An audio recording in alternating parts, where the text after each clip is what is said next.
My name's Rebecca Page and I work in the graphics and data department at Sky. More obviously, we look after all the on-screen graphics that everyone sees on their TV, but we look after everything else that goes on behind that, like the stats that come in that feed those graphics, also the touch screens and telestration, and the camera tracking for the VR sets as well, amongst other things. I like doing the camera tracking technology for the augmented reality graphics because that's really interesting and it's really good to be able to calibrate it and see it all working. In graphics and data, we're now looking after a lot more of the data that's coming in.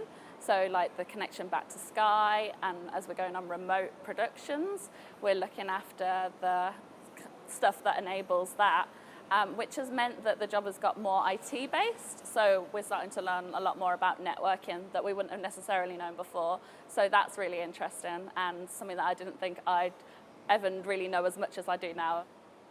I've always been quite scientific, but I never really fancied a career in science.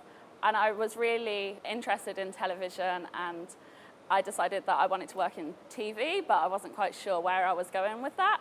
I did TV production at university because that's what most of the courses relating to that are. And then straight out of university, I got a job as a junior vision engineer.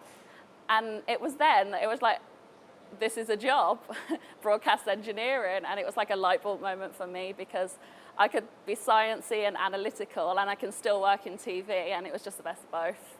There's a lot of traveling, and overall I enjoy life on the road, but obviously it has its bad points.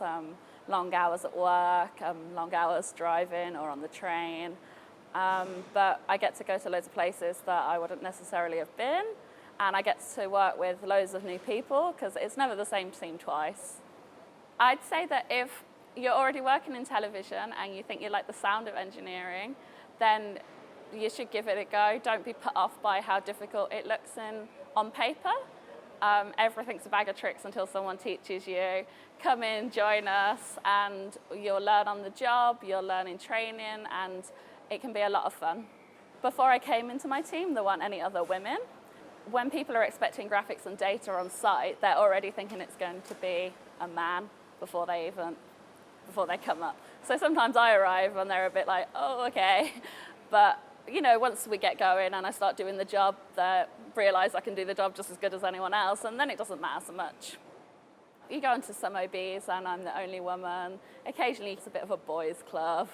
I was working on International Women's Day on an OB, and Sky played out a promo about a feature they had about the day, and I looked around the truck and I was like the only woman in here, and I was like, girl power.